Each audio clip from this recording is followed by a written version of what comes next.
Қыздар, енді сіздерге мен келесі бөлімде осы сумканы қалай біріктіреміз, табанын қалай тоқимыз, бәрін көрсететін боламын. Астарына, замогына бөлек видео түсіріп, оны да бір бөлім қылып жасайтын боламын. Қазір мен осылай тоқып біткен соң, мына жаққа дейін тоқып келесіздер ғой, сосын артқа қарай тоқып қайтасыздар, петлялармен, жай петлялармен. Енді біріктіру бізде осы жерде ең басында көрініп тұр ғой, міне ашықтық. Ұшында біз 3 петля алдық қой, сол жерден қазір біз тоқитын боламыз. Көтшігімізді кіргіземіз, осы ашықтыққа кіргізесіздер осы жердегі. Жібімізді шығарамыз, тоқып аласыздар, бір петля шығарып. Енді мына жерде мына ұшын, міне осы үшбұрыш болып тұрған жерін бұлай алып келеміз. Осылай алып келеміз. Мына петлядан алмайсыздар. Осы ашықтық 3 петля алған жерден ілмекті кіргізіп, жұмыс жібімізді тартып шығарамыз. Міне, бізде 2 петля, оны тоқитын боламыз. Келесі тағы бір бұрышын алып келеміз. Мына жерден жұмыс жібімізді күртшігімізді кіргіземіз. Жұмыс жіпті шығарамыз. 2 петля бізде қазір. Оны бұлай тоқып аламыз. Тағы да осылай алып келесіздер, кіргіземіз.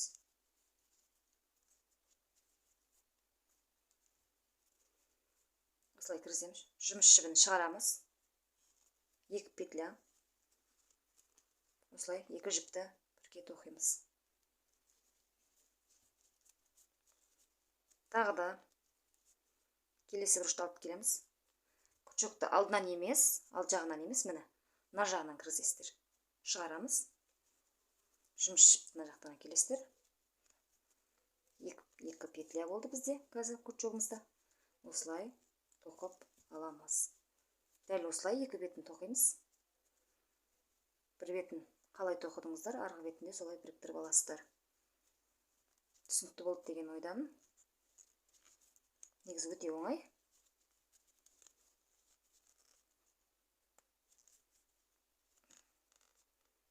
Жұмыс жібін шығарамыз.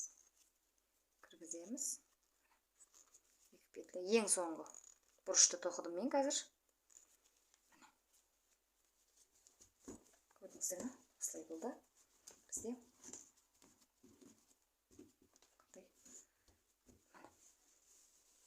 Осылай шықты. Ең соңғы бұрышын тоқып болған соң, тура басында қалай тоқыдық, бір қабырғасынан тағы да тоқып жалғастырамыз. Бір қабырғасынан.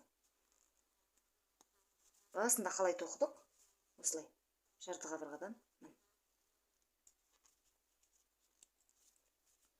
Мына 2 петлядан. 2 петлядан алмаймыз, мына.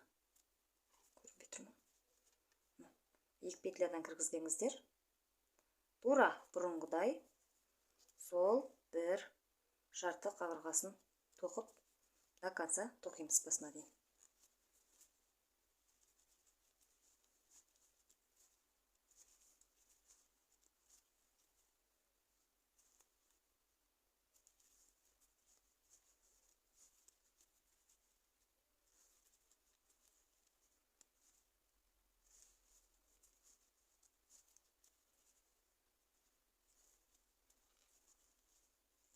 Осылай тоқып шығамыз соңына дейін. Мына жерге дейін, осы жерге дейін тоқып келеміз.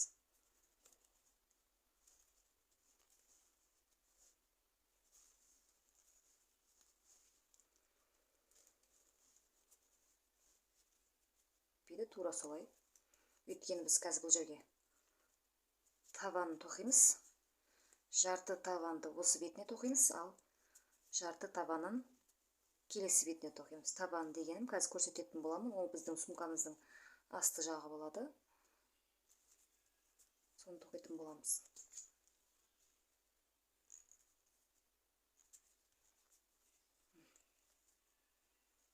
Бір петля артық тоқимыз.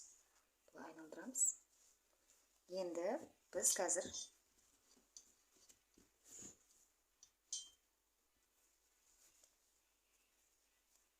тағы да тура солай жарты қабырғадан басынан қалай тоқып келдік, солай тоқимыз. Осы бұл бізде бірінші қатар, 6 қатар тоқуымыз керек табанға. Өздеріңіз білесіздер, немесе 4 қатар, бір жағына 4 қатар, бір жағына 4 қатар тоқсаңыздар, қаншалықты үлкен болғанын қаласаңыздар, солай көз шамаларыңызбен тоқи бересіздер. Осылай қайтып тоқи береміз. Мен уже келесі қатар тоқып жатырмын. Дәл солай жарты қабырғадан тоқып, ізіме қарай қайттым. Тура сол узор.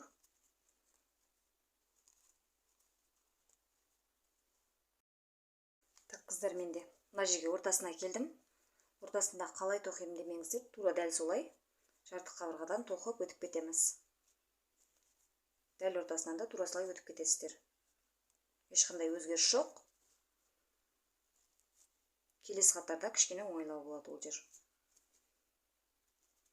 Бізге тура осындай аяз макрема жібінен осындай сумка тоқығыларыңыз келсе, 3 моток немесе 4 моток жіп аласыздар. Мен 3 алғам негізі. 3 аз болып қалды. 4 моток жетеді. Міне. Дәл солай тоқып өтіп кетеміз.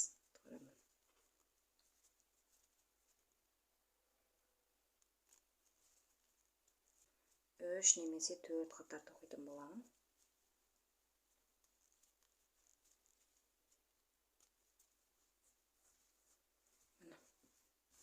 Мен уже ортасынан тоқып оттым. Бұл бізде сумкамыздың іш жағы. Мынау сырты. Осындай сумка. Былай қарай тоқимыз. Тағы да артымызға қарай қайтып тоқимыз. 4 қатар немесе 5 қатар. Келесі бетінде дәл солай басын біріктіріп аламыз бірінші. И тағы да тура осылай бұл жағына да 4 қатар или 5 қатар. Ал ең соңында екі жағын біріктіреміз. Табандарын біріктіретін боламыз, табандарын.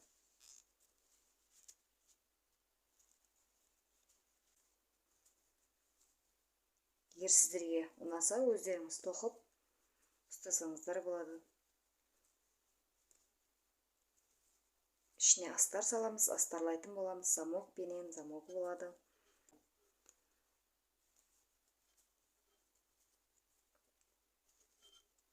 Осылай жарты қабырғасынан тоқисыздар. Узор бізде өзгермейді, сол жарты қабырғадан табанын біріктірген жерін қайталап көрсеңіздер түсінікті болады. Өте оңай. Ең маңыздысы екі жағы бірдей болу керек, петлялары бірдей болу керек. Соны санаңыздар.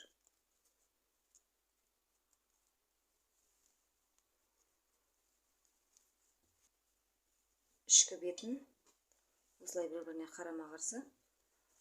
Мына беті сыртында қалу керек, білесіздер, өз оң жағын. Енді бізде қазір жібімізді ілдіреміз құршаққа. Мына жақтағы петляның жарты қабырғасын осылай тоқимыз. Енді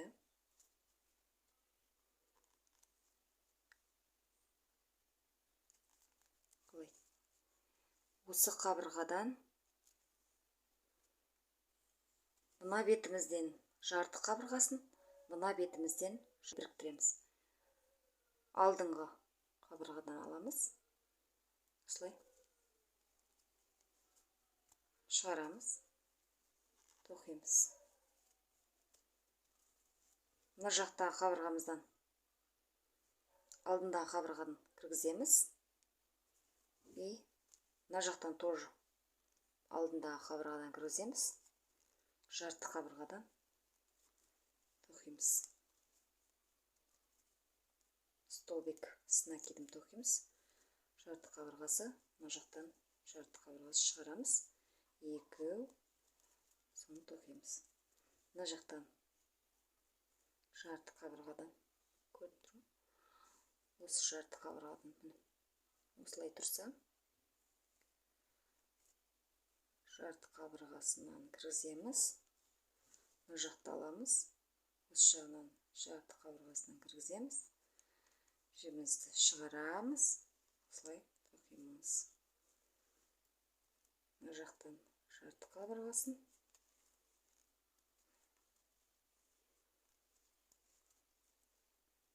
Екеуінен де алдыңғы қабырғаларынан алып тоқимыз.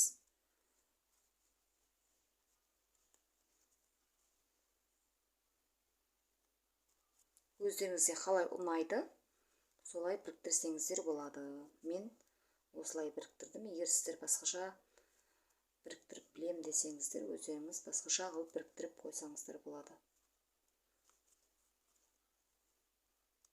Өз идеяларыңызға байланысты. Мен ішкі жағын, сыртқы жағын сіздерге көрсетейін. Менде осылай шықты. Осылай біріктіреміз. Дәл осылай табандарын біріктіріп шығайық.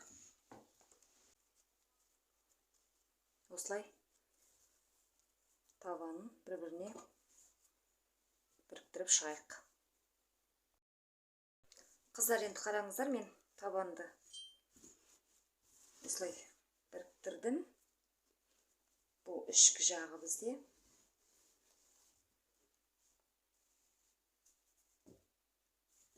Бұл ішкі жағы бізде. Мынау сыртқы жағы. Өздеріңіз көріп тұрғандай осылай шықты. Сырт жағы осылай. Көрдіңіздер ме? Сырт жағы менде осылай болды. Ал ішкі жағы осылай. Ең соңында осы жіптердің ұшын күйдіріп, қысқартып күйдіріп қойсаңыздар болады. Өйткені тарап кетпеу үшін осылай татсаңыздар тарап кетеді. Сондықтан ұшын күйдіреміз жіптің. Енді бізде қалғаны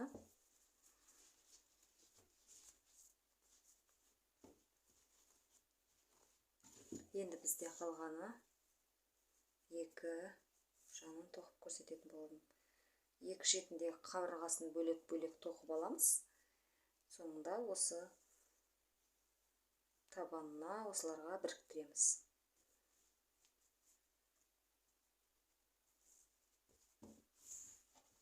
Осылай тоқып алайық бізде.